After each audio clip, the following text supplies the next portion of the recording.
Está todo mundo aí? Alô? Alô? Testando o som. Alô?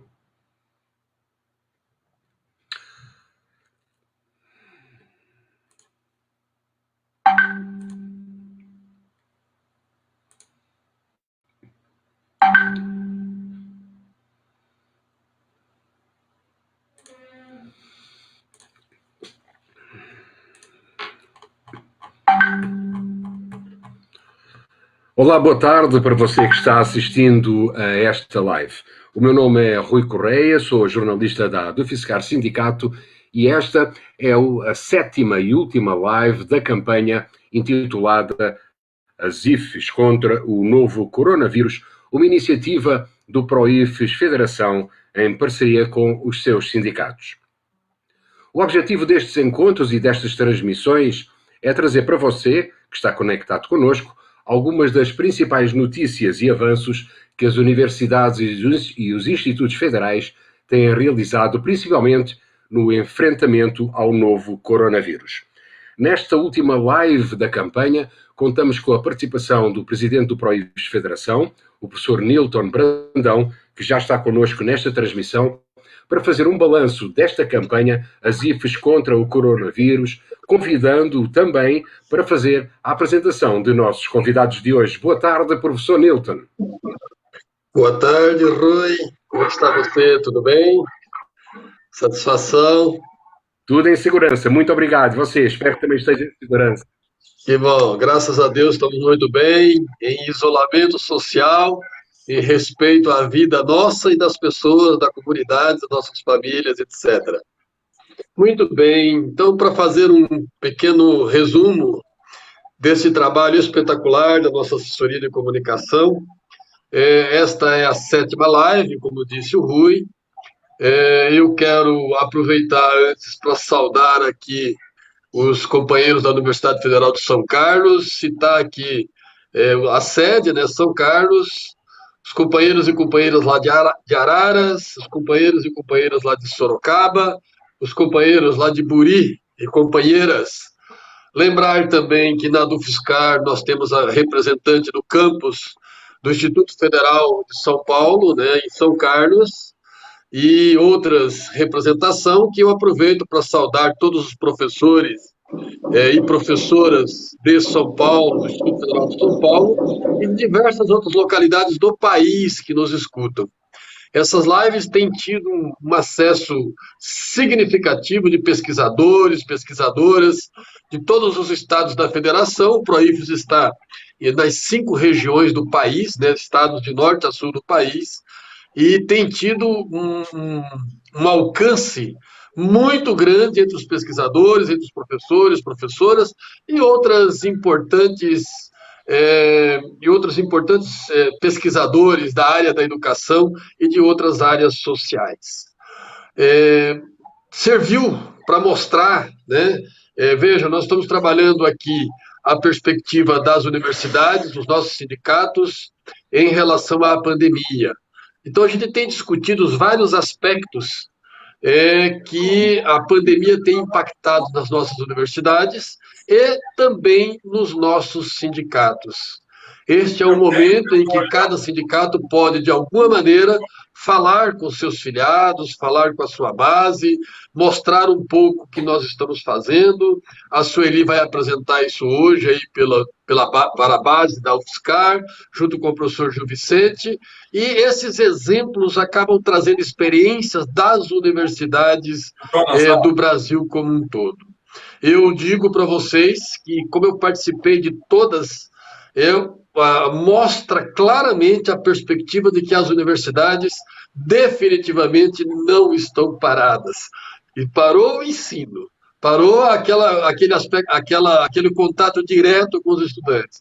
Mas a pesquisa continua, o contato com a comunidade continua, os projetos, né, em relação ao coronavírus. Aliás, essa é uma característica muito forte, a universidade mostrando para que serve a ciência. No momento de ataque às ciências, essas lives estão mostrando que, ao contrário do que os nossos governantes têm tentado mostrar, né? A ciência é que vai dar resposta para a sociedade, a educação pública é que vai dar resposta para a sociedade, o investimento público que vai dar resposta para a sociedade. Isso ficou muito claro nesse trabalho que a gente tem apresentado nestas 7 semanas já que a gente tem trabalhado. Uma perspectiva muito importante que a gente tem mostrado é a defesa do serviço público. Vivemos num momento, e eu vou concluir essa apresentação inicial, meu papel aqui é só fazer uma saudação, né, aos professores e às professoras, né, e fazer esse pequeno resumo, né, para dizer que a gente vive um momento atual, se o momento já é complicado, se desde 2016, a partir do golpe, a gente vem sofrendo golpes após golpes, outros golpes, né, e sempre preocupado, enquanto sindicato, enquanto pesquisador da sociedade, de dar respostas, né, para reverter os prejuízos que a sociedade vem tomando, prejuízos nos salários, prejuízos na pesquisa, prejuízos na infraestrutura das universidades.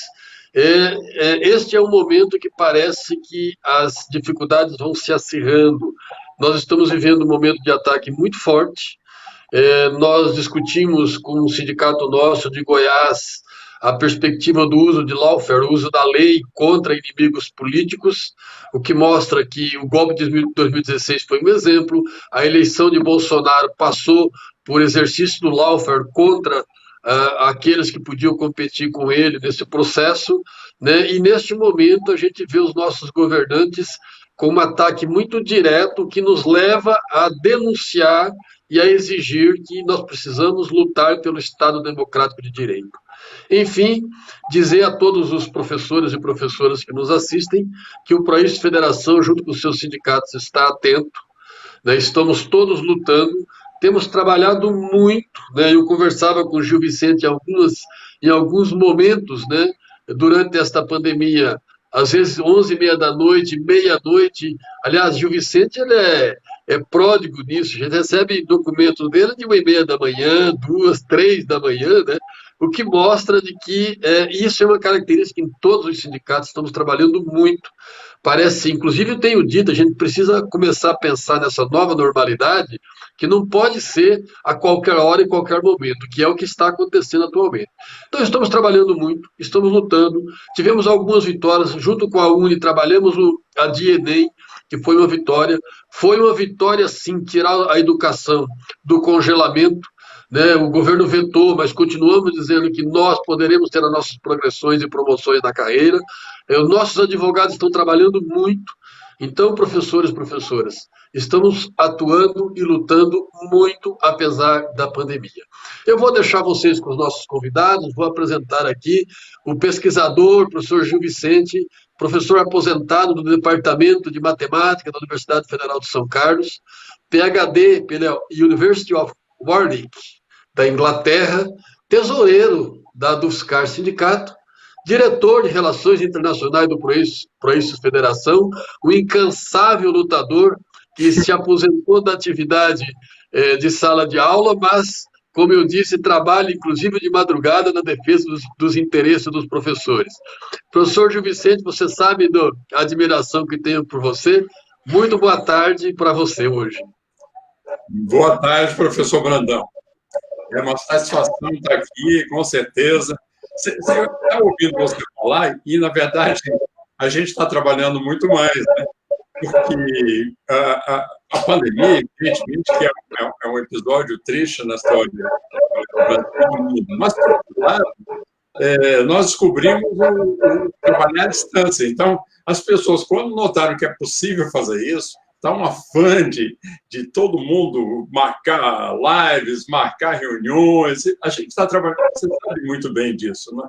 Nós aí nas relações internacionais, é uma reunião em Bruxelas, daqui a pouquinho é outra em Portugal, coisa que a gente nem sonhava, porque, evidentemente, tem o custo que é altíssimo dessas. A gente não ia pegar aviões, assim, 3, 4, 5 mil reais, a gente não ia. Mas agora está fácil. Então, eu que sou diretor de Relações Internacionais, como você disse, agora nós estamos a 1000. Aqui em São Carlos também, reunião de diretoria, enfim, trabalhos acadêmicos, porque agora com a pandemia, como você disse bem, além da atividade sindical, a gente também tem um lado acadêmico, né? Então, Mês passado já publiquei um artigo, esse mês agora eu vou publicar o outro. A gente está trabalhando, eu e colegas da computação, um grupo aqui em Minas Gerais, temos outros grupos na USP, na Unicamp.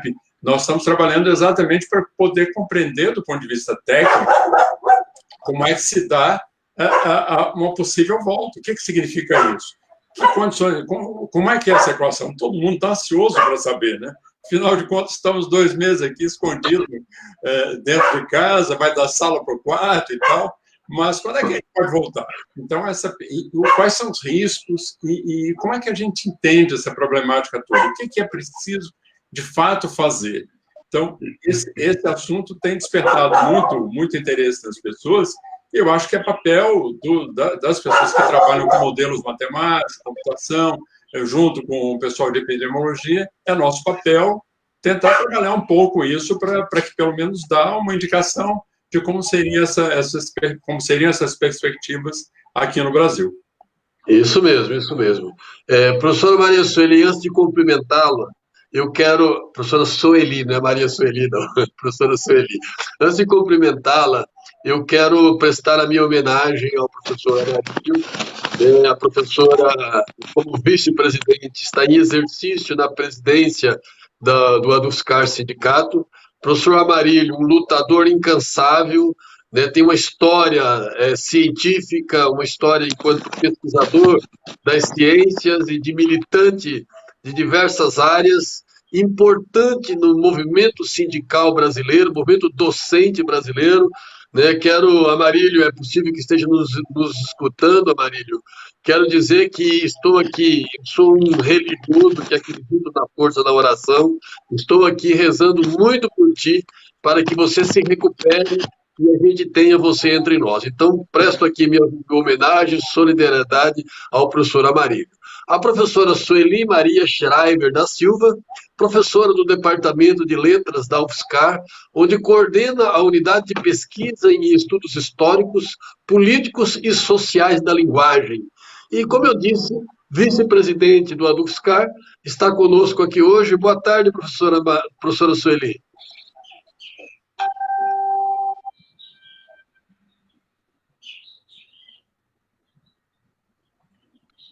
Professora Sueli, só a sua saudação de um boa tarde.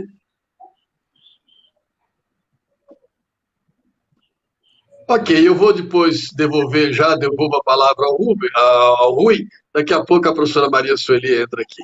Bom, Rui, antes de devolver a palavra para ti, dizer da solidariedade do país Federação, as mais de 26 mil, provavelmente viraremos à noite com talvez mais de 27 mil famílias impactadas com a morte de familiares. Dizer a estas famílias que nós, dos sindicatos do país Federação, estamos lutando muito para que outras famílias não venham a sofrer.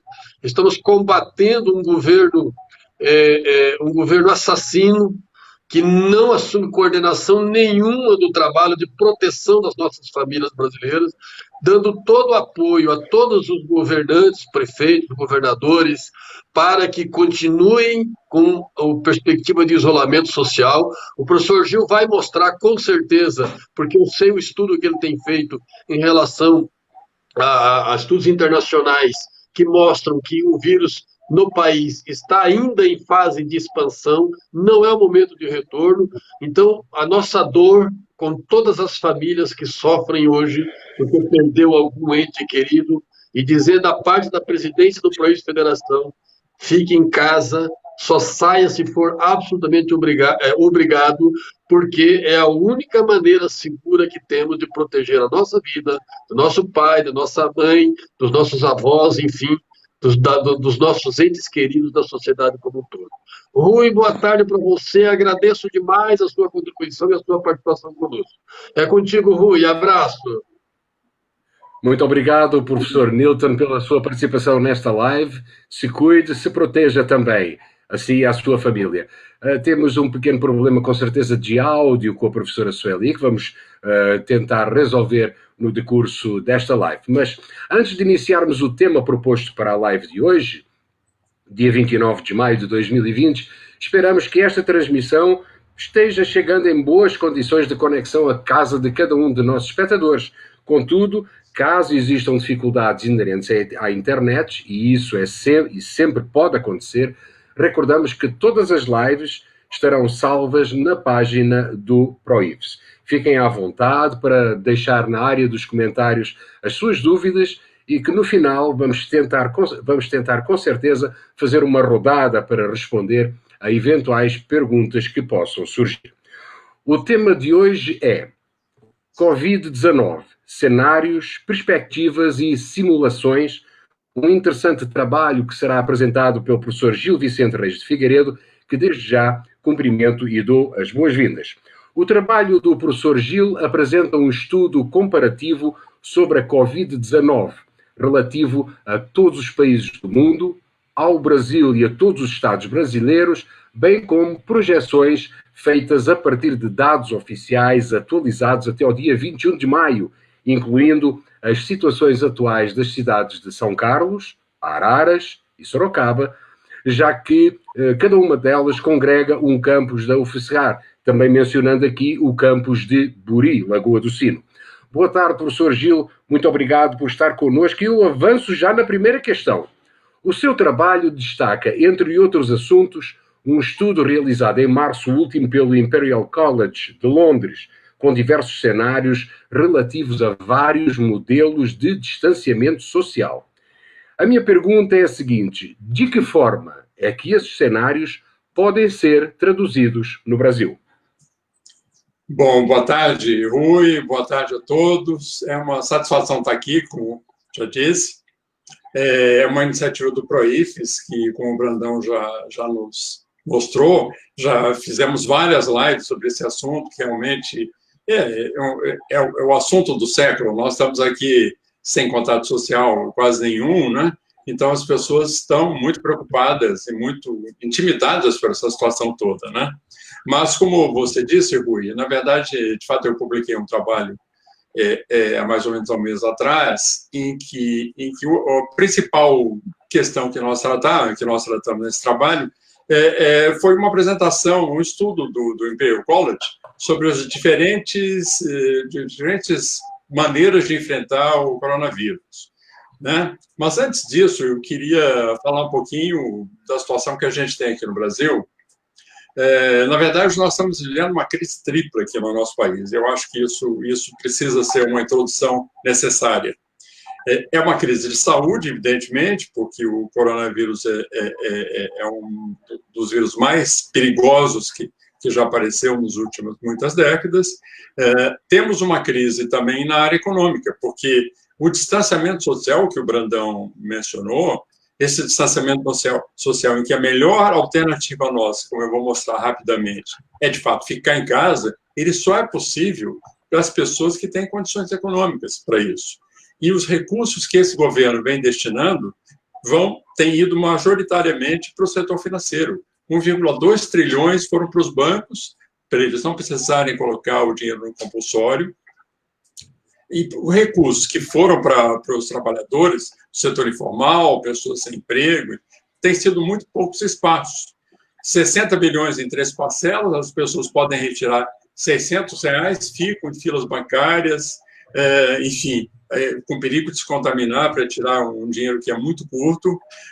Outros 40 bilhões foram destinados a pequenas e microempresas para manter os empregos. Enfim, é uma quantidade muito pequena. O resultado disso tudo é que a propaganda do governo, dizendo que se trata de uma gripezinha, dizendo que todos podem voltar ao trabalho, de um lado, é corroborada por uma atitude, por iniciativas muito parcas com relação à destinação de recursos. A consequência disso é que as pessoas, de fato, têm dificuldades econômicas e, portanto, precisam, especialmente os setores mais necessitados, mais pobres, né, precisam de sair para ir trabalhar. Então, nós vivemos uma situação complicadíssima, não fosse só a crise de saúde e também a crise de economia, temos uma outra na área política. O presidente que propõe fechar o STF, que está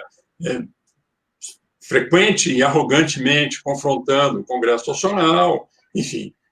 isso tudo gera um clima de instabilidade que dificulta mais ainda o enfrentamento do coronavírus, porque para isso é preciso, no mínimo, uma harmonia entre o poder central, os estados, os municípios, as principais capitais. Isso não está acontecendo.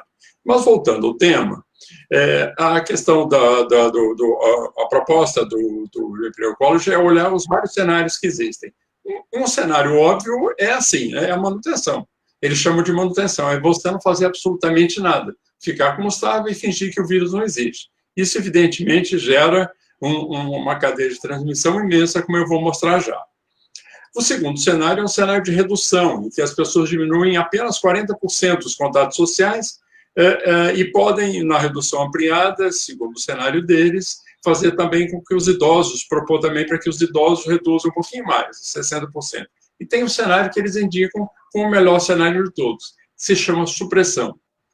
A supressão consiste em você ampliar esses percentuais que eu falei acima para em torno de 75%, 70%. Isso muitos de nós já sabemos. Essa supressão pode ser precoce, pode ser no momento certo, e aí o Imperial College define que isso se dá quando a supressão acontece quando o número de mortes é 0,2 por semana por 100 mil habitantes. Aqui no Brasil aconteceu isso. Nós fechamos, conseguimos entrar nesse afastamento, nesse distanciamento social antes do 0,2, não só em termos de São Paulo, como em termos de Brasil também.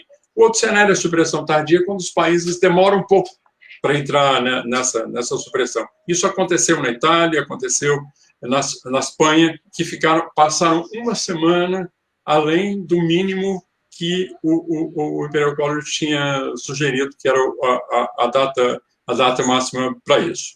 Bom, como é que fica para o Brasil essas projeções, nos vários cenários? Como é que seria isso? Se nós tivéssemos aqui o cenário de não fazer absolutamente nada, teríamos um desastre inacreditável. Vejam a demanda de leitos hospitalares que nós teríamos que ter se não fizéssemos nada. Seriam 2.778 leitos por 100 mil habitantes. Isso, imaginem isso no Brasil, 2.778 leitos para 100 mil habitantes. Aqui na nossa cidade de São Carlos seriam mais de 100 mil, mais de 5 mil, uma cidade pequena. Agora, numa cidade de 1 milhão, seria 27 mil leitos. Em São Paulo, você teria 300 mil leitos necessários. Evidente que isso é absolutamente impossível. No cenário melhor, tem os cenários intermediários, não vou comentar todos, mas no cenário de supressão precoce, que é esse de 118 que está aí, seriam necessários só 118 leitos por 100 mil, que é algo que está dentro das possibilidades do sistema de saúde brasileiro. A questão dos leitos hospitalares em UTI para a Covid-19, que está nesse próximo gráfico que vocês estão vendo aí, que está sendo mudado agora, a projeção de demanda de leitos de UTI no Brasil, no cenário pior, que é o de não fazer absolutamente nada, é de 680 por 100 mil habitantes. Imagine uma cidade como São Paulo, que tem 10 milhões de habitantes, esse número corresponderia a só 68 mil leitos de UTI, que é absolutamente impossível. E no Brasil, muito mais que isso. No Brasil, você teria 20 vezes isso. Quer dizer, imagina uma quantidade absolutamente inalcançável. Na supressão precoce, que é o salário mais positivo, você tem 27.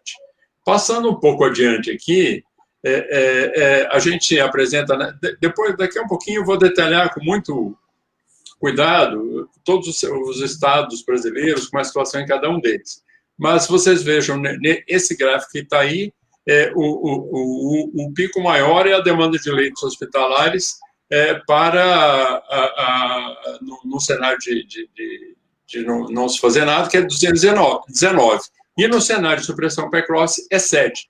Se vocês olharem depois, e daqui a pouquinho eu vou explicar com mais detalhe, esse cenário de 7 ele é razoavelmente compatível com a maior parte dos leitos disponíveis nas cidades brasileiras.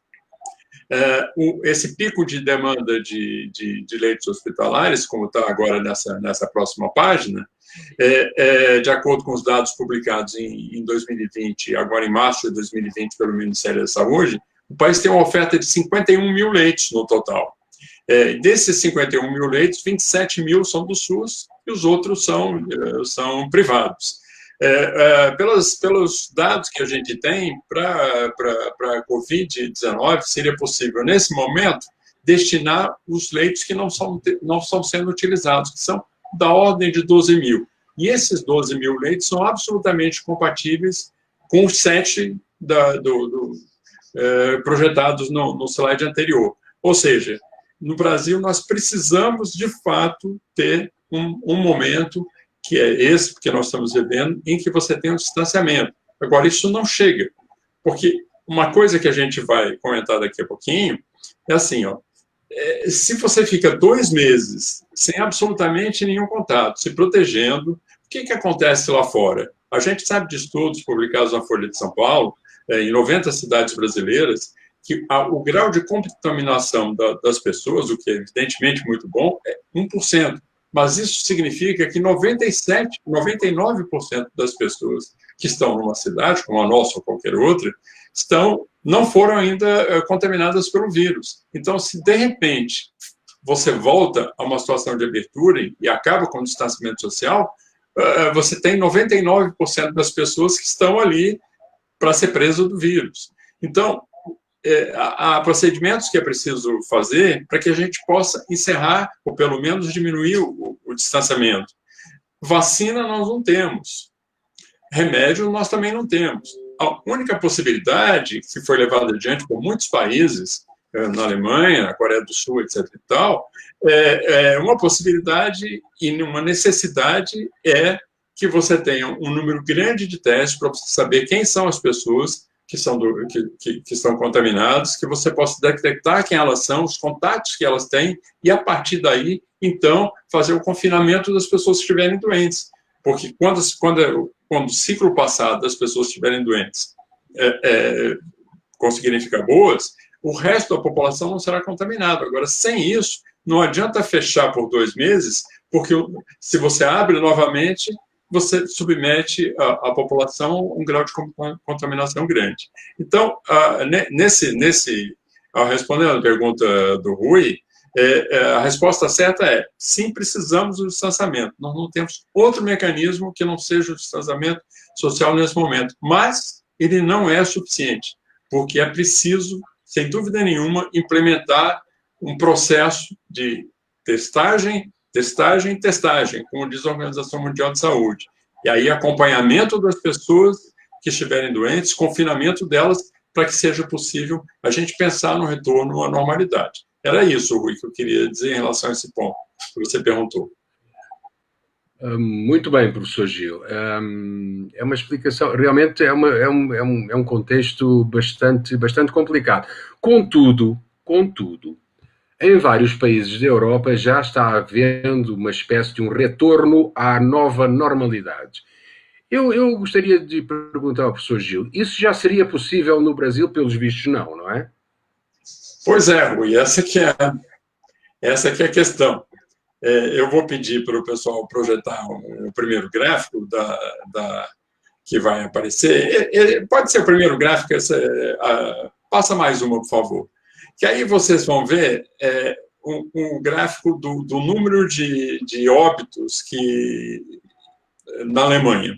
Vocês veem que a curva começa pouca, né, com um número pequeno de mortos, lá no início de março. A Alemanha decreta uma série de medidas de contenção, de distanciamento, na hora certa. A Alemanha fez isso na hora certa. Essa linhazinha verde que vocês acho que veem embaixo, né?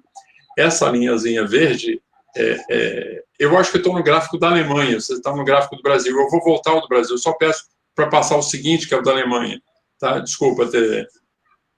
Isso, eu estou falando sobre isso, obrigado. Tá? Então, nesse gráfico da Alemanha, porque eu vou voltar ao Brasil já, porque eu quero primeiro comparar com o da Alemanha, que é esse que está aí. Então, no gráfico da Alemanha, vocês veem que houve uma subida grande e aí temos uma linha verde. Essa linha verde aí é a linha que o Imperial College diz, você tem que entrar no distanciamento antes dela. Você vê que o número de óbitos, ele cruza a linha verde aí por 21 de março, olha do lado esquerdo aí no gráfico, né? Então, a Alemanha conseguiu entrar e ela, de certa forma, reduziu. Com um grande número de testes, ela agora, que está nessa curva descendente, como vocês podem ver, a curva teve um pico e depois ela descende rapidamente. Há duas outras curvas, aí uma preta e uma vermelha, um pouco de tecnicalidade. Uma é a linha atrasada da média dos 7 últimos dias, que é a verde, e a outra é mais atrasada ainda, que é a preta dos 14. Quando você tem uma reversão, uma cruza a outra. Isso aconteceu no lugar que vocês podem ver ali, por volta do dia 18 de abril. Houve a reversão, ou seja, a subida da curva passou a ser contida e o número de óbitos passou a diminuir. A Alemanha começou a pensar em possibilidades de reduzir o distanciamento social 3 semanas depois, agora no meio de maio, no início de maio, no meio de maio. Então, nesse momento é possível. Agora vamos voltar para o gráfico anterior para a gente ver o Brasil. Qual é a situação em que o Brasil está? O Brasil, diferentemente da Alemanha, o Brasil está numa posição em que há uma subida permanente aí do número de óbitos. Vocês veem que todo dia o número de mortos, toda semana, na verdade, o número de mortos é maior do que na semana anterior, que é uma flutuação natural, por conta, às vezes, de subnotificação, às vezes, no fim de semana, as notificações diminuem, depois elas são contadas na segunda-feira, de maneira que, dia a dia, não é possível fazer uma conta muito precisa. Vocês veem no próprio gráfico uns saltos para cima e para baixo, que às vezes o número de óbitos é 800 de um dia para outro, às vezes é 1.200, mas enfim, vocês veem que é uma curva crescente, que chegou agora, recentemente, ao patamar de 5 óbitos por milhão, o que significa no Brasil uma coisa em torno de 1.000 e poucos, que é o número dos últimos dias. Então, vocês veem aí que é uma curva crescente, permanentemente crescente. Então, nós estamos muito longe de qualquer tipo de reversão. Pode passar o próximo gráfico agora, que eu vou mostrar outros países também, para vocês verem. Esse gráfico, que é o próximo que vem depois desse, é o gráfico da Itália, onde você vê a mesma tendência. Pode passar mais uma, por favor, para frente.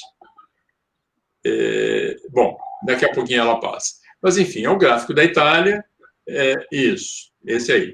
É o gráfico da Itália, em que vocês veem que na Itália também houve uma reversão. A Itália começou antes da Alemanha. Diferentemente da Alemanha, na Itália tivemos um problema grave. Eles tiveram um problema grave.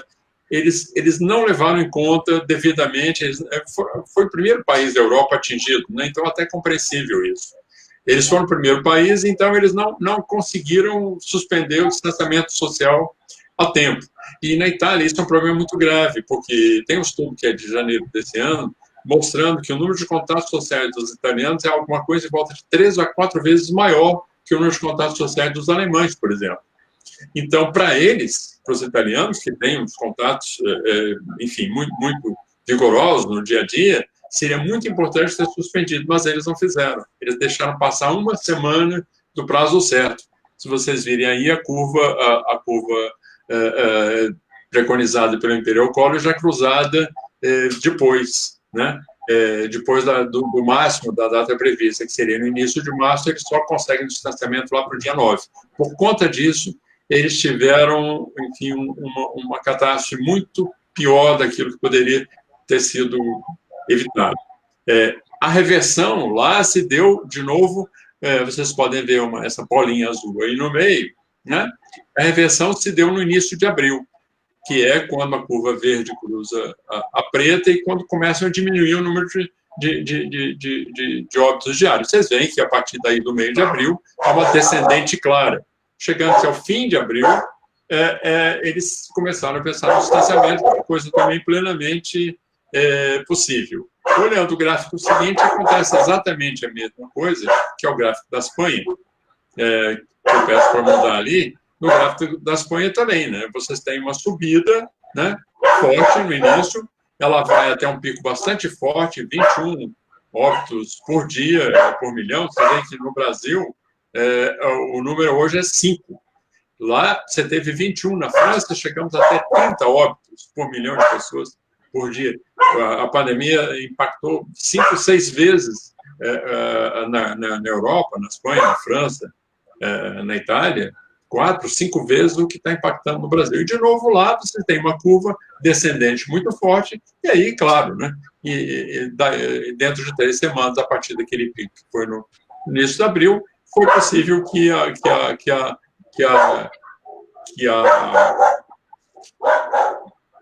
Espanha pudesse pensar na redução do distanciamento. Pulando agora o gráfico da Alemanha, passando por da França, que é o último, pulando 2, então, vocês veem que a tendência da curva é precisamente a mesma.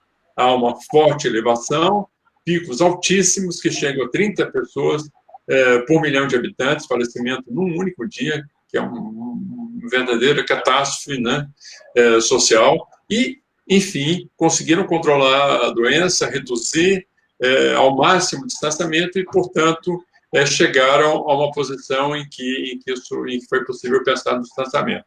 Passando o gráfico seguinte, eu não vou me deter nele, mas vocês vão ver que um caminho exatamente parecido, muito similar, no gráfico seguinte, foi percorrido pelo Reino Unido, onde houve, da mesma maneira, elevação. Na metade de abril, houve uma reversão da tendência, e agora, em maio, portanto, eles podem estar começando lentamente a pensar num processo de reversão e de diminuição do distanciamento. No último slide que eu apresento para vocês, estão as condições para redução do distanciamento, né? Porque a gente pensa assim, não, nós vamos ficar isolados aqui, daqui a pouco nós vamos poder voltar para o convívio das pessoas. Mas não é uma questão tão simples assim. Porque, como eu disse no início, a contaminação na nossa cidade de São Carlos é inferior a 1%. Na cidade de São Paulo, que foi o epicentro da pandemia, por exemplo, de cada 100 pessoas, 97 não tiveram contato com o vírus, só 3%. Só 3 tiveram contato com o vírus. Então, se você resolve abrir sem mais nada, a epidemia não vai passar. Essa coisa de epidemia vai passar, ela não é assim. Ou você tem, como dito antes, uma vacina, ou você tem um remédio eficaz, ou você tem um controle da doença. Como é que você faz? O único jeito é você testar, como diz a Organização Mundial, rastrear os casos e os contatos dos casos. E depois confinar as pessoas que estiverem doentes. É a única maneira de você não contaminar todo mundo. Porque o que nós estamos tentando fazer é ganhar tempo. Para que se ganha tempo? Se ganha tempo para que a gente consiga montar um sistema de testagem ou para que apareça uma vacina ou um remédio. Como nós não temos essas duas coisas, e elas vão vir por todas as indicações que a gente tem, um remédio talvez no fim do ano e a vacina só no ano que vem, com sorte, nesse momento, o que é preciso é fazer uma testagem das pessoas para que a gente saiba, numa cidade, enfim, num determinado contexto, as pessoas que precisam ser isoladas, porque daí as demais podem ir para o convívio sem o risco. O que nós não queremos é que toda a população seja afetada, tal imunidade de rebanho, porque a imunidade de rebanho, se ganha durante a pandemia, vai fazer com que uma quantidade imensa de pessoas sejam contaminadas, o sistema de saúde não vão dar conta disso, e, portanto, vai morrer uma quantidade enorme de pessoas, como a gente olhou naqueles gráficos na fala anterior que eu fiz, você pode chegar a 1 milhão e 100 de pessoas, de óbitos no Brasil. E na trajetória atual, esse número está indo para algo em torno de 100 mil. Evidente que é uma catástrofe imensa e que não há absolutamente nada a comemorar. É simplesmente algo terrível, que 100 mil pessoas possam morrer. Mas, evidentemente, que a dimensão da catástrofe, onde mais de 1 milhão de pessoas poderiam falecer, seria inimaginável. Então, isso refaz e reproduz com muita importância aquela máxima da Organização Mundial de Saúde. A saída é você controlar a doença. E só se controla quando você consegue saber onde estão as pessoas doentes, você consegue quarentenar essas pessoas e aí sim você dá segurança para os demais, para que eles possam retornar aos poucos ao convívio. Sem isso, não há outra possibilidade, Rui. Acho que é isso que eu queria te responder nesse quesito. Muito bem, professor Gil. A panorâmica do Reino Unido, a panorâmica da Alemanha, Itália, Espanha. Agora, a minha questão é assim, em relação ao Brasil, como é que está a situação? Eu me refiro à situação do Brasil nos diferentes estados. Eu sei que o professor teve uma análise muito cuidadosa sobre isso, e já agora, na sequência desta questão, eu gostaria de saber também a atual situação dos municípios onde a UFSCar está instalada. Então, Rui, isso é um assunto que é muito necessário que a gente consiga compreender essa situação diversificada, porque senão a gente não pode tratar de forma igual contextos completamente desiguais. No Brasil, como eu vou mostrar para vocês num minuto, você tem desde situações que são parecidas à Coreia do Sul, onde você tem uma quantidade muito pequena de gente contaminada, de casos, de óbitos, até situações que são semelhantes ao pior dos países, ao pior que aconteceu nos países europeus, que foi na França, que chegou até 30 óbitos por dia por milhão. Então, como eu vou mostrar para você tem um painel no Brasil. Claro que em algum momento teremos que compreender isso do ponto de vista científico, saber exatamente quais foram os fatores que influenciaram. Nesse momento, eu vou fazer apenas um relato, porque nós estamos em meio à pandemia, então nós não temos ainda uma análise minuciosa e capaz de explicar por que razões aconteceu de certa forma no estado, de certa forma em outro. O Imperial College levanta uma série de fatores. Esses fatores são de várias naturezas. Eles têm a ver, por exemplo, com a concentração urbana, em cidades em que você tem uma verticalidade muito grande, muitas pessoas convivendo num espaço pequeno. Um exemplo claro disso é Nova York, né? Se você compara Nova York com Londres, o impacto da pandemia da Covid-19 em Nova York foi brutal, absolutamente brutal. Várias vezes o que foi em São Paulo, por exemplo, porque lá você tem uma verticalização enorme, né? Então, isso é um fator. Outro fator é o tipo de residência que as pessoas moram.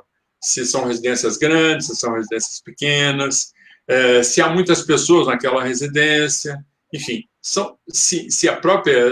Há fatores também que são da própria sociedade, né? Há sociedades, como eu disse, como a italiana, em que as pessoas têm muitos contatos no dia a dia, tem sociedades que as pessoas são mais distantes, como, por exemplo, nos países nórdicos, né?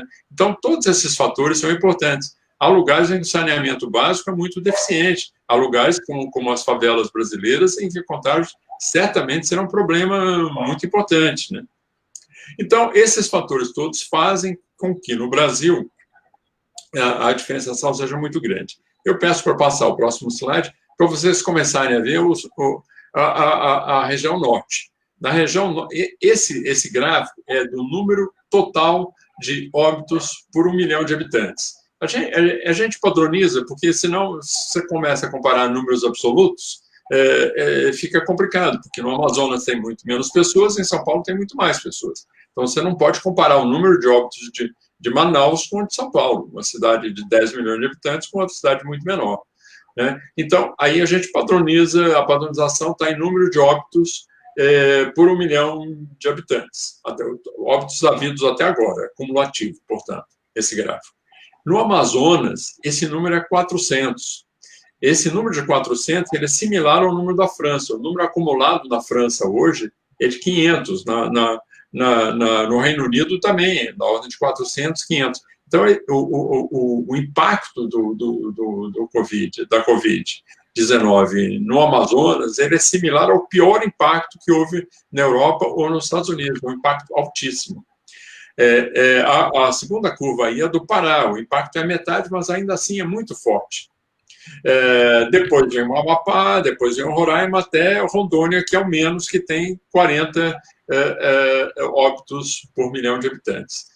Eu estou primeiro mostrando os números relativos em percentuais de pessoas falecidas, em termos de números por 1 milhão de habitantes, mas daqui a pouquinho eu vou comparar isso com o sistema de saúde de cada estado, para que vocês vejam que nem sempre o impacto grande provoca as mesmas consequências. Você pode ter um bom sistema de saúde, você pode ter um sistema de saúde mais frágil. Então, dependendo disso, a situação pode ser pior ou melhor. Aqui no Amazonas e no Pará, o impacto é muito grande, porque os sistemas de saúde têm muitas deficiências. Por exemplo, no Amazonas, você só tem UTI em Manaus.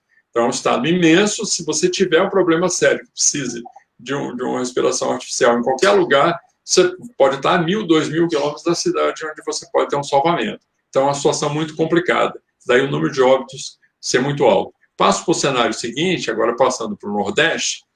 No Nordeste, você tem um problema sério em 2 estados, Ceará e Pernambuco, basicamente nas capitais deles, onde a verticalização é muito grande, o número de pessoas é muito concentrado, tanto em Recife quanto em Fortaleza. Aí você tem uma situação próxima, parecida com a situação do Pará, cerca de 200 óbitos está chegando agora por 1 milhão de habitantes. E depois você tem uma outra faixa de estados que aí se concentra entre 40 e 80 óbitos por 1 milhão de habitantes, onde a situação está muito, muito melhor.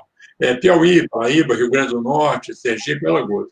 Todos esses são estados em que a situação está bem melhor, no Nordeste. Então, o Nordeste, na verdade, tem dois cenários diferentes, né, que são esses dois. E alguns deles, por exemplo, como o Ceará, lá em Fortaleza, em Pernambuco mesmo, e outros já está se procurando um distanciamento social importante agora. No cenário seguinte, a gente vê 3 estados, que 2 deles é onde começou a pandemia, que é o São Paulo, que foi o centro de tudo, e depois o Rio de Janeiro e o Espírito Santo. O Rio de Janeiro, aquele em vermelho, a curva mais alta. Em vermelho, o número de óbitos por dia por 1 milhão de habitantes ele é similar ao do Pará, é muito pesada o impacto da pandemia no Rio de Janeiro. Em São Paulo é menor, um pouco menos da metade. E próximo disso está o Espírito Santo. Então, na verdade, você tem uma situação que é grave, mas não é tão grave quanto a situação que você tem no Norte, especialmente porque o sistema de saúde comporta uma diferenciação muito grande, que veremos em 1 minuto ou 2 mais. Indo para o seguinte, para o slide seguinte, nós vemos o que acontece em estados que foram muito pouco atingidos. Tocantins, Bahia e Distrito Federal, que são as curvas mais altas, elas chegam até a 30. Vocês se lembram que lá no Amazonas e no Pará, os números eram 400, 200. Aqui, nesse gráfico, quem está pior, que é o Distrito Federal, Bahia e Tocantins, chegam a 30. Os outros, Goiás, Minas Gerais, Mato Grosso do Sul, 6, 10, 12, estão próximos da situação da Coreia, que o número seria 3. Então, são estados muito fortemente, muito pouco impactados pela Covid. Bom, por último, a região sul. Na região sul, nós temos aí Rio Grande do Sul, Paraná e Santa Catarina, que também estão numa faixa um pouco próxima do Mato Grosso do Sul. Então, nós temos no Brasil um impacto muito forte da pandemia na região norte, resumindo. Depois, no Nordeste, nós temos Ceará e Pernambuco, o impacto que é equivalente ao Pará, que não é o maior é do Amazonas. Depois, nós temos uma realidade de um impacto médio também, no Rio de Janeiro um pouco mais, São Paulo um pouco menos. E depois, estados que foram relativamente preservados, boa parte do Centro-Oeste e, como vocês veem aí, o sul do Brasil. Então, a situação é muito, muito, muito desigual. Eu passo para o quadro seguinte, agora eu vou passar rapidamente, depois, se houver alguma pergunta, a gente pode se deter. Eu vou mostrar esses gráficos, estão estado por estado. Aqui nós temos do lado esquerdo o Mato Grosso do Sul e do lado direito o Mato Grosso. Que cor verde é essa? O que ela significa? Lá na parte de cima, vocês veem, todos esses dados são oficiais, são os dados do número de UTIs públicas e privadas, são dados do IBGE, agora de janeiro de 2020. O número de casos, o número de internações, o número de UTIs, o número de casos é um dado também que está no site da saúde, do governo, saúde.gov, né? Então, você vê o número de casos lá. O número de internações provável, o número de UTIs provável, eles são, o número de internações é 14% do número de casos, e o número de UTIs é a quarta parte disso. Esses números estão mais ou menos consolidados. Há vários grupos que estão trabalhando nisso, há um grupo importante na UFMG, no de São Paulo também. Esses números são mais ou menos consolidados na experiência internacional e na nacional também. Os percentuais são aproximadamente esses. Então, o que significa esse verde? Significa que lá, pelo número de casos que Mato Grosso tem, que está na parte superior à esquerda, 746 casos, o mais provável é que 26 pessoas está em verde mais forte, 26 pessoas precisem de UTIs. Mas quais são as disponíveis? Aí vocês veem do lado imediatamente direito, as UTIs públicas são 78 disponíveis e as UTIs privadas 393. Isso é uma parcela de todas as UTIs existentes, porque evidentemente você tem pessoas com problemas de cardíacos, com problemas de câncer de várias naturezas. O número que se trabalha também, não só com o pessoal da UFMG, nós aqui em outros grupos, você trabalha com algo em torno de 30%, para que você tenha uma ideia da situação. Então, as UTIs disponíveis só no setor público em Mato Grosso do Sul são quase 80. Tem 26 prováveis demandas. Então, a situação está tranquila lá, em termos de projeção também. Pelo gráfico embaixo, você vê que vai dobrar, se continuar tudo do jeito que está. Na verdade, essas projeções que elas dizem, ninguém tem bola de cristal para prever o futuro. O que está dito é assim, se os dados do passado se reproduzirem no futuro, ou seja, se o distanciamento social continuar no ritmo que está, o que é muito pouco provável, então, possivelmente, o número de UTIs caberá dentro, inclusive, da disponibilidade do sistema público, sem necessidade de pedir leitos privados. Então, esse verde está para isso. Quando estiver em amarelo, é porque o sistema público não suporta a demanda e você vai precisar de leitos privados no futuro. Quando estiver em vermelho, os estados que estão em vermelhos, o significado disso é que nem o público e o privado juntos, a projeção é que haja colapso. Não há hoje, mas que haja colapso no futuro. Finalmente, em preto, estão os estados em que já existe o colapso. Mesmo os leitos públicos e os privados, todos juntos, não são capazes de atender a demanda. Então, vejam só, Mato Grosso do Sul e Mato Grosso estão no verde, ou seja, a possibilidade de atendimento pelos leitos públicos simplesmente é suficiente para atender a demanda e provavelmente será se tudo ficar como hoje está. Passando para o gráfico seguinte, vocês veem do lado esquerdo o Goiás, em que Goiás também tem uma situação muito favorável, a demanda de UTIs é 70, as disponíveis no setor público é 230, a projeção hoje não é nem de dobrar o número de casos, portanto, espera-se que apenas o sistema público seja o suficiente lá para atender as pessoas que venham a ficar doentes, né? Do lado direito tem o Distrito Federal. O Distrito Federal já não é assim. A demanda hoje será em volta de um pouco menos de 200 UTIs e as UTIs públicas disponíveis são 80, de maneira que já é preciso contar com a parceria com os leitos privados. Entretanto, pela curva e pelas projeções futuras, é muito provável há uma quantidade muito grande de leitos privados em Brasília, e seguramente vão ser utilizados quando for necessário, né? De maneira que os cerca de quase 900 devem ser suficientes para atender, mesmo no futuro, se esse número de demanda de UTIs aumentar. Passando para a seguinte, agora vamos um pouquinho mais rápido, passando para a seguinte, vocês veem Maranhão e o Piauí, já com o número de demanda de UTI, ambos os estados, maior do que a oferta de leitos públicos, mas ainda assim a soma dos dois, públicos e privados, podendo atender os pacientes futuramente. Então, ambos estão numa situação de atenção, mas não numa situação de perigo iminente.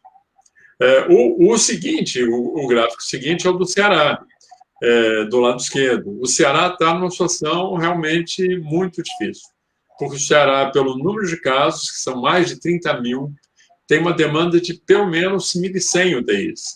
O sistema privado tem 200, o sistema público tem 200, e o privado pode oferecer em torno de 1.000 e poucas.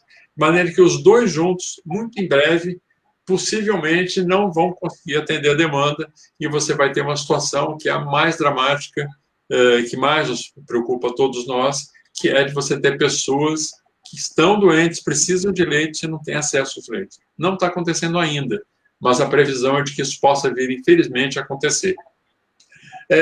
No gráfico direito, temos o Rio Grande do Norte, que é uma situação bastante tranquila.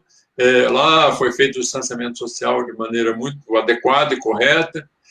Você tem 600 leitos disponíveis no sistema público e privado, e o número de UTIs demandadas é a quarta parte disso. De maneira que, embora você precise do sistema privado lá, a situação hoje está bastante tranquila.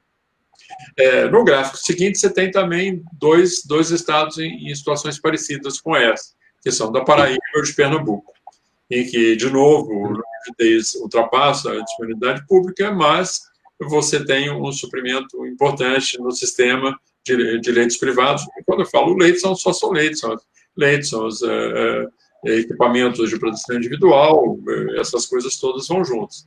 Você tem também recursos humanos suficientes nesses lugares. No quadro seguinte, você tem Alagoas e Sergipe, que é o próximo, né?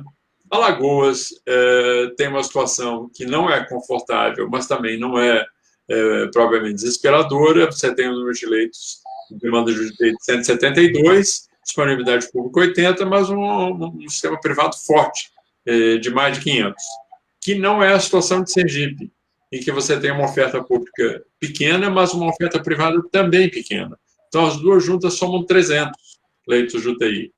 O que significa que, se você demanda hoje 170, quase 170, e se ela dobrar, você em algum momento pode ter um colapso em Sergipe, se as circunstâncias seguirem como estão seguindo lá. Ou seja, para esses que estão em vermelho, esses estados precisam urgentemente se conscientizar de que algo precisa ser feito para mudar essa trajetória, porque senão vai haver um colapso e aí nós teremos uma situação muito séria. No quadro seguinte, temos Bahia e Rondônia.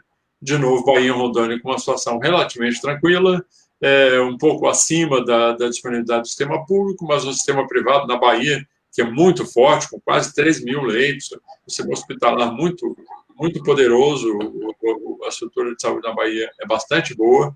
Então, você tem assim, 3.300 leitos disponíveis e uma demanda que é bastante inferior. A situação é preocupante, mas não é uma preocupação que vai se transformar numa situação de colapso, pelo menos na previsão que a gente pode ter agora. Da mesma maneira, semelhante a isso, a da Rondônia, de Rondônia que está do lado direito. No próximo quadro, temos realmente a situação mais dramática que o Brasil vive, que não é só o Amazonas, que está do lado direito, é o Amazonas e o Acre. Em ambos os estados, no Amazonas de uma forma muito pior, você já tem uma situação de colapso. Vocês veem que do lado esquerdo, no Acre, você tem uma demanda de cerca de 110 UTIs e do lado direito, todo o sistema público e privado é também de 110. Então, em qualquer dia, em qualquer semana que você tem uma leve flutuação para cima, não tem recursos para atender as pessoas. Ou seja, as pessoas precisam de leitos, mas vão ter que ficar esperando do lado de fora, sem ter possibilidade de ter acesso a leitos, a respiradores, como elas necessitam. No Amazonas é infinitamente pior, é a pior situação do Brasil. Você tem uma demanda de 900 leitos de UTI, com quase mais de 25 mil casos, e toda a disponibilidade pública e privada não chega a pouco mais de 500. Então, mais da metade das pessoas, de fato, não tem possibilidade de ser atendidas. É uma situação já de colapso, uma pandemia descontrolada, e que o sistema não consegue mais responder. Isso é o caos que a gente precisa evitar de qualquer forma. E por isso que é importante a questão do distanciamento, que lá é absolutamente fundamental que isso aconteça. No quadro seguinte, temos Roraima e Pará. Roraima está numa situação pior do que o Pará. Roraima não está ainda colapsada, mas pela sequência dos eventos, se não for feito um esforço muito grande para reduzir o distanciamento, ela pode vir a colapsar em breve. No Pará, a situação é delicada, mas, por enquanto, ainda está longe de uma situação em que não possa haver o atendimento da população. No seguinte, temos Amapá, numa situação muito complicada também, quase chegando ao colapso, e Tocantins ainda um pouquinho acima da disponibilidade do sistema público, mas ambos do sistema público e privado dão conta da situação. No quadro seguinte, vemos Minas Gerais, que surpreendentemente está muito bem, né? Surpreendentemente em relação ao Brasil, porque o número de contaminações lá é muito baixo, diferenciadamente mais baixo do que em outros estados brasileiros, tanto que a demanda não chega a ser 200 de UTI, que é a quarta parte do sistema público. Então, o sistema público pode satisfazer 4 vezes, uma demanda 4 vezes maior, apenas do sistema público. O sistema privado é mais o dobro do sistema público lá. Então, nós temos uma situação bastante tranquila, eu diria, em relação ao coronavírus no estado de Minas Gerais. No Espírito Santo, a situação já é menos assim, né? O número de UTI já é maior do que o número de disponível no sistema público, então temos uma situação de muita atenção, que é a mesma do quadro seguinte, onde estão Rio de Janeiro e São Paulo. São Paulo, centro da pandemia, só que São Paulo, que está do lado direito, tem um conjunto de hospitais assim, muito importante. Vocês veem que só de UTIs tem disponibilidade de 7.000 UTIs entre o sistema público e o privado. Portanto, está muito longe do colapso. Claro que isso varia muito de região para região. Infelizmente, a doença foi trazida pela classe média alta, que trouxe para os bairros mais ricos de São Paulo, e como sempre acontece, depois disso ela se espalhou para regiões mais periféricas, que têm menos quantidade de leitos, menos quantidade de UTIs, enfim, tem um sistema menos estruturado, e aí as pessoas que vivem em comunidades com mais gente, com mais contato, que é muito difícil, inclusive com a situação do governo central, que não disponibiliza recursos suficientes, então o contágio tem sido muito grande exatamente nas periferias, tanto no Rio quanto em São Paulo. A situação não é desesperadora do ponto de vista de faltarem leitos, mas ela caminha para isso, se não se tomar o cuidado suficiente. O quadro seguinte, agora os 2 quadros seguintes, são do Paraná, Santa Catarina, e depois o seguinte no Rio Grande do Sul, onde a situação está muito tranquila no Paraná, só 98 demandas de 98 UTIs, quando só o sistema público tem mais de 500, e em Santa Catarina, por enquanto, o sistema público da resposta provavelmente passará um pouco, terá que ter uma parceria com o sistema privado. O último é o Rio Grande do Sul, onde hoje a situação é também bastante favorável. A demanda é menos da metade do disponível no sistema, apenas no sistema público. E o sistema privado é quase 3 vezes maior do que o sistema público. Bom, para finalizar, eu falo para vocês brevemente da situação nos nossos campi aqui. Eu estou falando um pouco para os nossos colegas da Universidade Federal de São Carlos, então vou mostrar a situação de São Carlos, de Araras e de Sorocaba, que são as principais cidades. Tem outras cidades pequenininhas, né, ali perto de Lagoa do Sino, mas são cidades muito pequenas onde você tem um número bem menor de casos. Ainda a situação está bem tranquila lá, né? Então, veja só, a situação em São Carlos está no verde. Aqui é um lugar pequeno, temos 250 mil pessoas, temos 13 UTIs disponíveis, com um pouquinho de esforço maior, teremos até 20 ou até um pouco mais, e a demanda, por enquanto, é de cerca de 3. A contaminação é baixa, a nossa curva é uma curva pouco agressiva do coronavírus. No quadro seguinte, temos Araras, que está numa situação parecida também, uma demanda de 2, quando a disponibilidade é de 7, talvez um pouco mais, com algum esforço que se faça lá. O sistema público é capaz, por enquanto, de conter, de satisfazer a demanda de UTIs lá, com alguma folga. Em Sorocaba, a situação é um pouco mais delicada, porque hoje o número a demanda do sistema hospitalar, do sistema de saúde, é mais ou menos já a que o setor público pode oferecer. Portanto, já está se começando a precisar de uma parceria com o setor privado. Está começando só. E em Sorocaba, que é uma cidade maior, né, a tendência é que haja um crescimento mais importante e, possivelmente, mas mesmo assim, a tendência é que os sistemas público e privado juntos deem conta da situação. O quadro seguinte é uma comparação aqui das nossas 3 cidades, caros professores, da Federal de São Carlos. Comparação das nossas 3 cidades com o que acontece no Brasil e na cidade de São Paulo. Esses gráficos menorzinhos aí é o número de mortes por 100 mil habitantes. Esses gráficos mais baixos está aqui São Carlos, é o preto, é o menor de todos. Isso está tudo normalizado, o número de óbitos por 100 mil habitantes.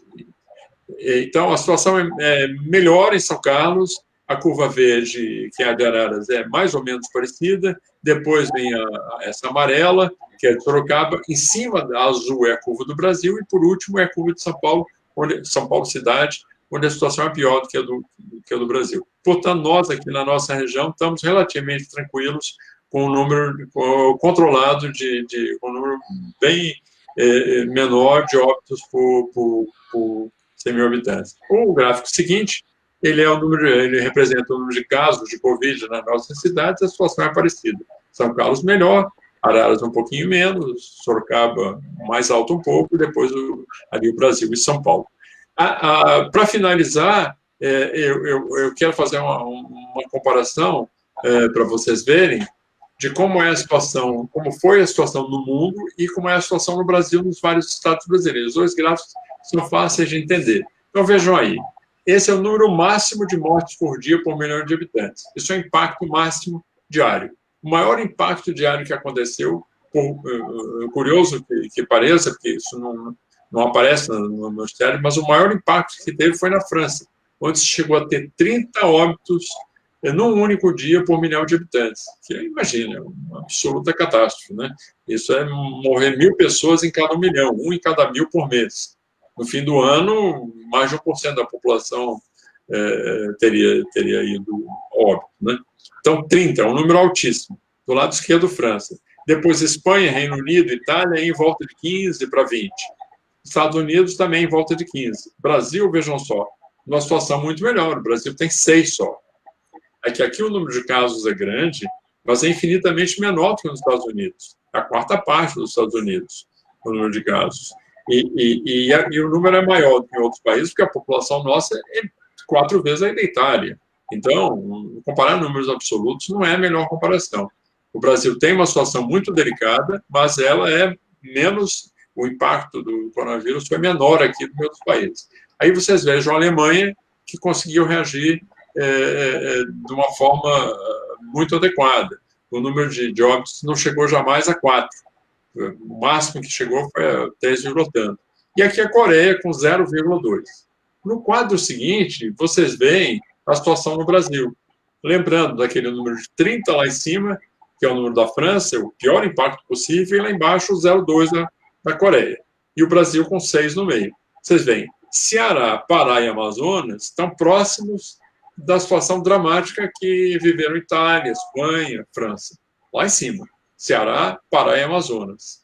Depois, outros estados com impacto menor, Rio de Janeiro ali com 12, São Paulo com impacto um pouquinho maior do que no Brasil, e aí muitos estados, como o Rio Grande do Sul, Santa Catarina, Mato Grosso do Sul, numa situação próxima da Coreia. De maneira que, para encerrar, o que deixa claro é assim, primeiro nós temos que entender a situação nacional e a situação de cada estado, a situação de cada município. Elas são muito diferenciadas e nós não podemos tratar todas as situações, todos os contextos como se fossem iguais. Segundo, para pensar numa saída, numa possibilidade de distanciamento social, não é suficiente a gente imaginar, bom, vamos agora ficar confinados e quando a gente sair, tudo vai ter passado. Isso não é verdade, porque a situação fora do confinamento em que a gente fica, na cidade, por exemplo, na cidade de São Carlos, onde o número de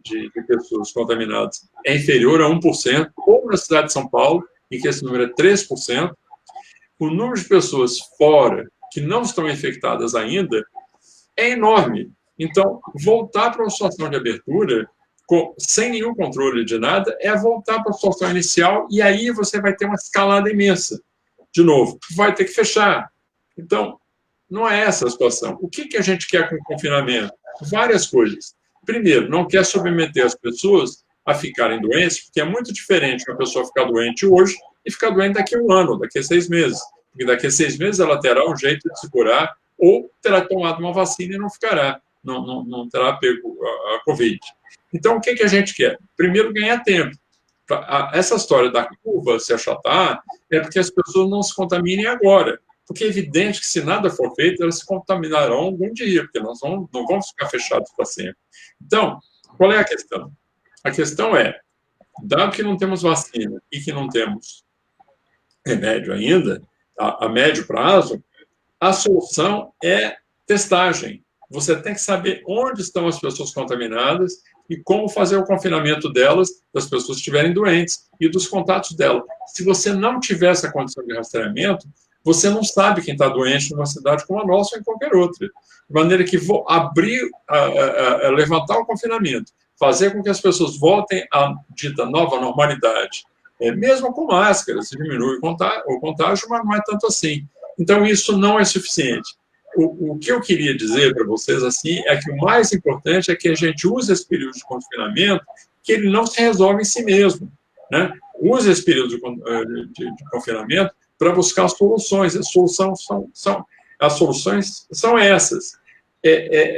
Buscar com grande eficácia uma forma de localizar as pessoas, de verificar se elas estão doentes, de poder confiná-las, poder fazer com que elas não contaminem as demais. Sem isso, nós não teremos como sair a médio prazo do confinamento. E isso tem um impacto enorme sobre a sociedade em geral, sobre a economia de uma forma mais pesada, e fará com que a gente não consiga sair dessa situação.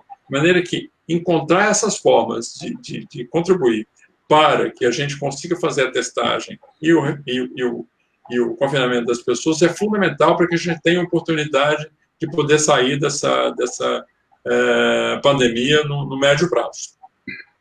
É isso, Rui. Muito obrigado, professor Gil. Eu vou pedir ao professor Gil para se manter em contacto connosco, manter-se conectado, já que, de seguida, eu vou convidar para esta live a professora Sueli Maria Schreiber da Silva, vice-presidente da UFSCar, que no início desta live ela estava com problemas no áudio e com problemas de conexão. Então, vamos ver, professora, seja bem-vinda e obrigado por sua participação. A senhora está me ouvindo bem? Eu não estou ouvindo. Está com problemas de áudio. Vamos ver se a nossa equipe técnica consegue resolver este problema. Professora Sueli, está me ouvindo agora? Não está com ela está com problemas realmente. Você está me ouvindo, Rui? Estou ouvindo perfeitamente, estou ouvindo. Eu não estou ouvindo é a senhora. E eu não estou ouvindo. Então, enquanto vamos resolver isso, enquanto se resolve isto, eu tinha mais uma pergunta, aliás, 2 perguntas para fazer ao professor Gil, como, digamos, para rematar a sua brilhante intervenção, que é o seguinte: alguns líderes regionais e nacionais propõem o relaxamento e até a eliminação das medidas restritivas e de isolamento social em um momento em que o número de mortes se acelera. Eu perguntava ao professor Gil, baseando-me no seu estudo, se é prudente relaxar o isolamento agora. Olha, não só não é prudente, como é uma forma de homicídio coletivo, né?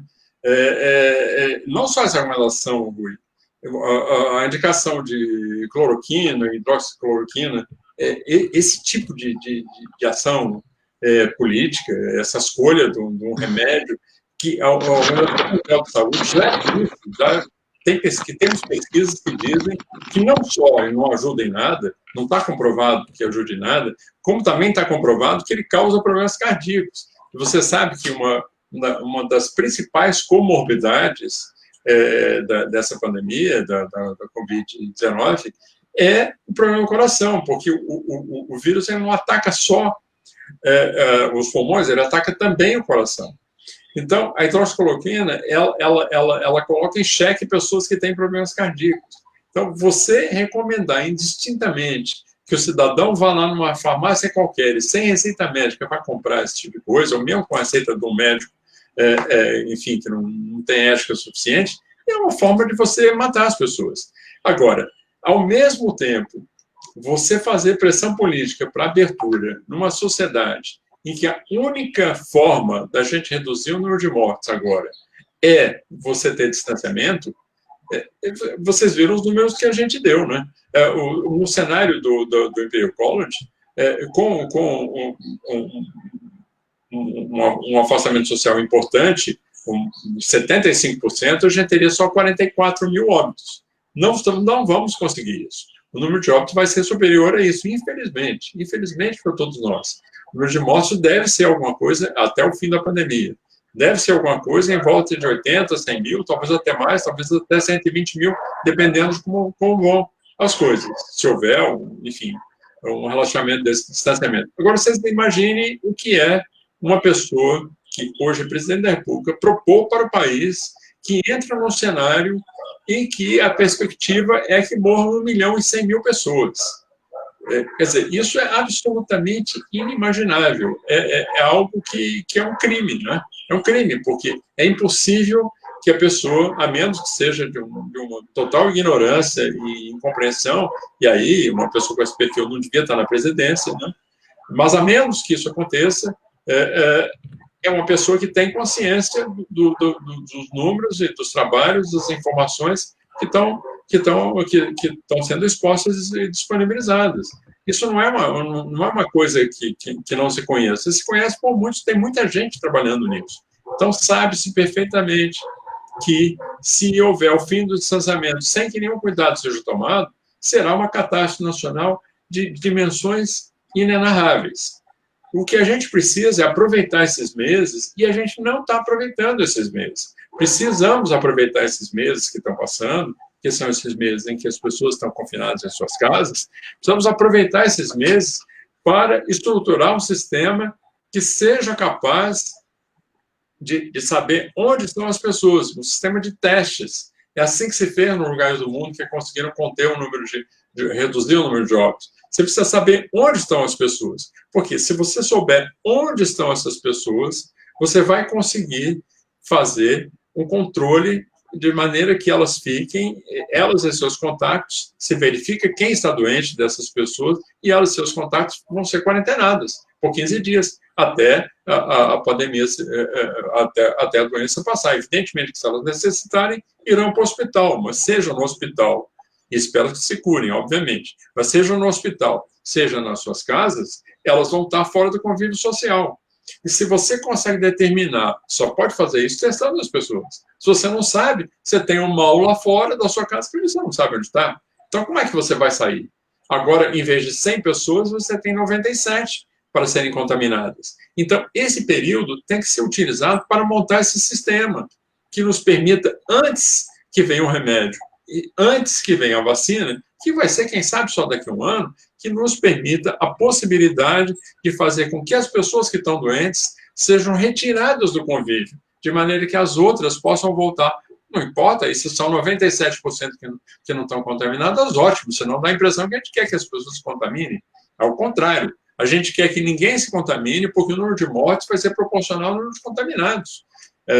Como a gente sabe, temos nos gráficos aí. Então, o que se quer é evitar a contaminação maciça, seja agora mais ainda, porque a contaminação maciça, além de matar um monte de pessoas, ela ainda vai fazer com que os sistemas sejam saturados e com que não seja possível atender as pessoas nos sistemas que existem.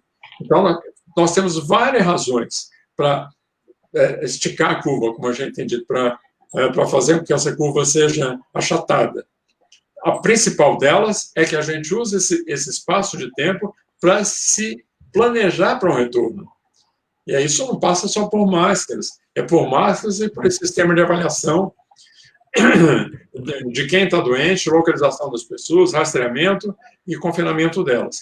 Com isso, se a gente conseguir fazer isso, que é o que fizeram países que testaram muita gente, como eu disse, a Coreia, mas não só a Coreia, a Islândia também fez isso. É evidente que a Islândia tem 300 mil pessoas, e fazer isso na Islândia é infinitamente mais fácil do que fazer isso num país de 200 milhões de pessoas. Mas, enfim, mas a Coreia tem muito mais pessoas, e eles conseguiram testar. A gente precisa fazer isso. E a gente conseguindo concluir essa fase, a gente tem condição de pensar em voltar, inclusive do ponto de vista das universidades. Se nós conseguimos testar, por exemplo, imagina aqui em São Carlos, é evidente que não vamos testar só as pessoas da comunidade universitária, isso tem que ser pensado na cidade como um todo, né, e no país como um todo. Não vamos testar só nós e as pessoas que convivem conosco. Mas se conseguirmos fazer isso, nós poderemos, quem sabe, pensar no retorno ao funcionamento pleno da universidade, sem que haja um perigo iminente que haverá se professores, muitos deles numa faixa etária de 60 anos ou mais, convivendo com alunos na faixa de 20, que é uma das faixas assintomáticas e mais contaminadas. Então, eu diria que é isso que eu teria de... Muito bem, eu vou tentar... Obrigado, professor Gil. Não saia ainda, não saia. Hoje vai ser massacrado. Esta é a última live, vai ser massacrado. Mas eu iria novamente chamar a professora Sueli, a ver se ela está em condições... Isso, a ver se ela está em condições de entrar, porque ela está com dificuldades, de facto, de conexão. Professora Sueli, a senhora está me ouvindo? Não está. Então, a última pergunta para encerrarmos esta live, essa pergunta vem de um internauta e é assim: o Comitê Científico do Consórcio Nordeste iniciou o isolamento social radical. Qual é a sua opinião sobre isto? O isolamento social radical, se você considerar cidades como Fortaleza, ou como Recife, ou como Manaus, ou mesmo como Belém, ou lá Macapá, se você olhar para as cidades, esse tipo de cidades, o isolamento radical é absolutamente fundamental. Por quê? Porque as UTIs desses lugares, que você viu, nós fomos passando estado, umas estão em preto, outras estão em vermelho, e, portanto, há pelo menos 6 estados no Brasil, especialmente suas capitais, em que o sistema público mais o privado juntos não tem condição de atender a demanda. O que significa isso? Que as pessoas, ao ficarem doentes, elas não têm para onde ir. Vai acontecer um desastre horrível, como aconteceu em algumas cidades do Equador. As pessoas morrem nas próprias casas. E lá as pessoas colocavam os cadáveres nas ruas, porque não podiam ficar, porque o sistema funerário colapsou também, que é uma coisa que a gente viu, que estava começando a acontecer em Manaus, né? Então, nessa cidade, se você não fizer isso, será um desastre inominável. Agora, a gente tem que pensar que o Brasil, como eu mostrei, tem uma enorme diversidade. Aqui em São Carlos, por exemplo, nós não estamos nessa situação, né? Nós não estamos nisso. Entretanto, se nós abrirmos o convívio social aqui sem nenhum critério, a situação vai ficar sem controle. Por que vai ficar sem controle? Por que nós temos necessidade só de 2 UTIs ou 3 UTIs, quando você tem 15, 20 disponíveis? Por que isso? Porque é um confinamento enorme, né? Os professores estão em casa, os servidores estão em casa, muita gente da cidade não sai, né? Então, numa cidade como a nossa, em que essa situação não é ainda o caso, não é necessário um confinamento radical. Mas também não é possível que se saia para o convívio, mesmo a nova normalidade, sem que se tomem providências, que é o que eu disse. Você tem que descobrir uma forma, ou seja, perguntando pelo telefone, de forma maciça, ou seja, testando mesmo, né, que é evidentemente o melhor, né? Eu estou dizendo uma situação em que você não possa fazer isso, mas você tem que encontrar algum mecanismo pelo qual você consiga descobrir aonde estão as pessoas que precisam ser separadas do convívio. para que o grau de contaminação das restantes pessoas não seja enorme.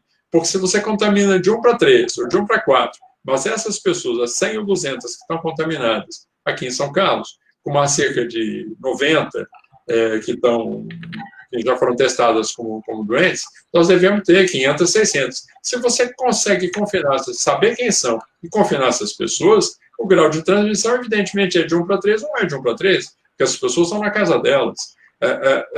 Vai ser transmitido por alguma ou outra que não foi detectada, mas aí a situação, você continuando a testar, a situação fica sob controle. É assim que países como esses que eu mencionei controlaram a doença. De maneira que essa pergunta que você me fez, assim, a resposta é, em cidades em que o sistema de saúde já não comporta a quantidade de demanda provocada pela Covid, é fundamental um fechamento radical. Porque sem isso, o número de óbitos vai ser enorme, o sacrifício de vidas vai ser brutal. Há outras cidades em que a circunstância é essa, mas em todas elas é preciso que pensemos juntos meios de poder sair da pandemia sem ter que esperar vacina, sem ter que esperar um remédio, não contando com a mentira da hidrocloroquina, né? Mas se nós formos esperar, teremos que ser confinados 6 meses, 1 ano. Isso é insuportável para a imensa maioria das pessoas, insuportável para a economia, que está no 10º lugar, não está em primeiro lugar, mas é insuportável. Então, nessas condições, nós vamos ter que, seguramente, encontrar uma saída. E essa saída só se dá investindo maciçamente nisso. E isso não está sendo feito no nosso país. Nosso país é um dos que menos testam no mundo. E isso não tem razão para a gente estar perdendo o nosso tempo precioso durante esse período, sem que isso seja trabalhado de uma forma muito intensa, que é a única maneira da gente conseguir, com alguma segurança, sair desse confinamento, que, claro, é um desastre, inclusive, para todos nós, do ponto de vista emocional, é muito complicado, não poder abraçar os amigos, não poder ficar perto das pessoas, tomar uma cervejinha no bar, isso é muito dramático. Mas continuará assim se o país não for capaz de trabalhar, de pesquisar e de investir recursos numa saída com segurança para todos e para todas, no novo normal pelo qual nós estamos esperando ansiosamente. Muito bem, professor Gil Vicente Reis de Figueiredo, eu agradeço, todos nós agradecemos a sua participação nesta live. Despeço-me de você com um abraço, desejando muita saúde para você e para a sua família, se proteja, é o que nós todos desejamos. Olha, meus amigos, eu estou bem escondido aqui, fazendo o máximo possível para... Estamos todos no Twitter. Muito obrigado. Muito obrigado, professor. A você, muito obrigado a todos. Um abraço para o Bruno, que participou dessa parte de comunicação junto com você, Rui, para o nosso presidente, o Brandão, e para todos que assistiram essa live. Um abraço a todos. Obrigado. Obrigado. Chegamos ao fim do nosso programa. Agradecemos, então, mais uma vez, a participação do nosso convidado de hoje, o professor Gil Vicente Reis de Figueiredo, e lamentando que a professora Sueli Maria Schreiber da Silva tenha encontrado grandes problemas na sua conexão, motivos pelos quais ela não ter colaborado neste tema e nesta live. Agradeço aos colegas Ana e Bruno, ambos do ProIFS, que estão na produção desta live. Obrigado também a você que acompanhou nossa transmissão e até uma próxima oportunidade. Não esqueça, fique em casa se puder. Tchau.